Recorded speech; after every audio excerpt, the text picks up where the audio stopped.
अस्सलाम वालेकुम, आप देख रहे हैं 39 न्यूज़। नजर डालते हैं आज की न्यूज़ पर।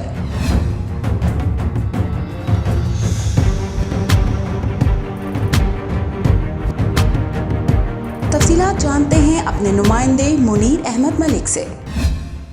फ्रांस में कोरोना वायरस के सिलसिले में हुकूमत की तरफ से हेल्थ पास की पाबंदी के खिलाफ मुजाहरों का सिलसिला जारी है। पेरिस में प्लास दू ला रिपब्लिक में सैकड़ों अफराद ने हुकूमत के खिलाफ मुजाहरा किया। मुजाहरीन ने हाथों में प्ले कार्ड्स उठा रखे थे जिन पर हेल्थ पास नामंजूर और गैर कानूनी पाबंदी खत्म करो के नारे दर्ज थे। अवाम ने हुकूमत की तरफ से हेल्थ पास की पाबंदी को कबूल करने से इनकार कर दिया है।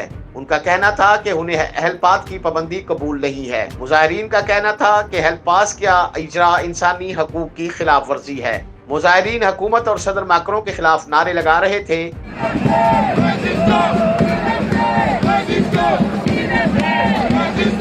मुजाहरीन का कहना था कि कोरोना वायरस की वजह से हुकूमत ने उन पर जो बेजा पाबंदियां आयद कर रखी हैं, उनसे उनकी नॉर्मल जिंदगी मुतासर हो रही है। मुजाहिरीन पेरिस की सड़कों पर हुकूमत के खिलाफ नारे लगाते हुए गश्त करते रहे। पुलिस की भारी नफरी भी मौजूद थी। Munir Ahmed Malik, 39 news channel, Paris, France.